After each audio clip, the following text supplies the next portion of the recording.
Smith, the marketing director of the home appliance manufacturer, is having headaches these days because of Adam, the senior manager. Adam was recruited early this year from a competitor where he had quite a reputation. It was Smith who actively pushed for his recruitment, but for almost 5 months since joining the firm, Adam has been repeatedly making mistakes rather than proving his reputation.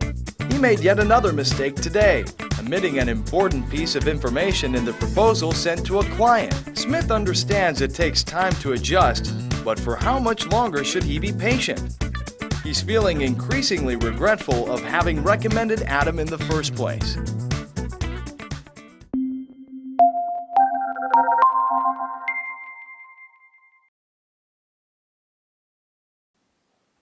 Hello, I'm Audrey from IGM. Have you ever had any experience dealing with an Adam in your company? Many newly adjusted managers struggle to adjust and are unable to perform to their maximum capacity in the early days on the job. Some never succeed in adjusting and end up quitting. According to a survey, only 2 out of 23 managers appointed at the Bank of America in 2008 remained in 2011. A study conducted by Harvard Business School supports the same conclusion. A newly appointed leader causes damage to the company during his first 3 months. It is only after 6 months that he starts making profits.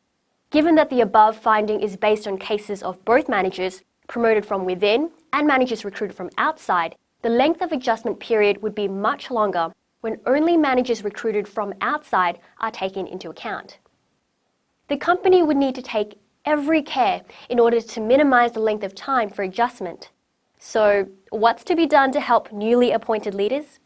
First, clearly communicate the role the company expects of them. Employers tend to think that a new leader will be well aware of his role in the company, but that's a misconception. Most new leaders are confused as to what they should do, so that's where you want to keep your eyes on. Upon realizing that many new leaders do not make it through, Bank of America had their new leaders devise an onboarding plan in their first week on the job. The task was to make a list of things they need to do in the order of priority. The bank mandatorily required new leaders to seek advice from their supervisors, colleagues, and professional coaches during their first week. Through this exercise, new leaders were able to accurately understand what is expected of them, which made it easy for them to identify their roles. Second, give them information they need in advance. It is the general practice in any company to inform their new employees of the basic company policies and regulations through on-the-job training or other trainings. But in most cases, newly appointed managers are placed right on the job. Blue Cross, a US healthcare service provider, noticed that new leaders made all kinds of mistakes, big and small, due to their unfamiliarity of internal rules or policies. So Blue Cross created an online system of providing new leaders with the necessary information in advance.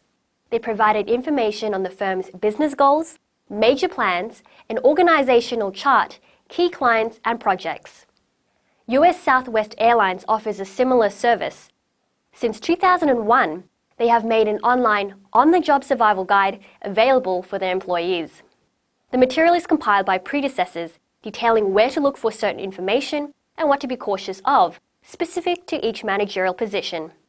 Any changes are immediately updated. Owing to such efforts, new leaders were able to adjust to their new jobs in a shorter period of time. Third, establish a system where feedback or coaching is provided regularly. Many new leaders find it difficult to seek advice from their bosses out of fear of receiving negative evaluation, which only causes more trials and errors. That's why at General Electrics, new leaders are given opportunities to talk to their immediate supervisors and freely seek feedback without repercussion.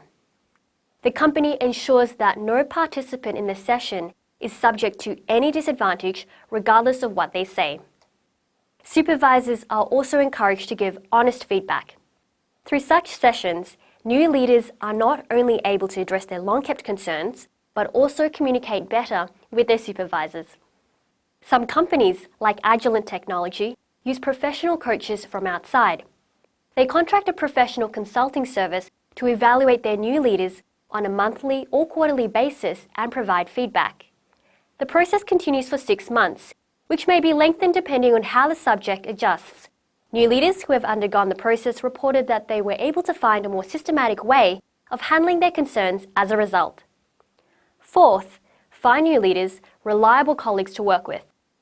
New leaders often feel psychologically isolated within the organisation. With reliable colleagues by their side, their sense of disenfranchisement might be alleviated.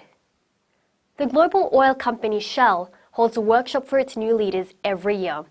Shell's managers from around the world who are new to the company or who have been promoted for less than 6 months are all gathered in one place. Since they share similar concerns, their level of interaction and exchange of information is extremely high.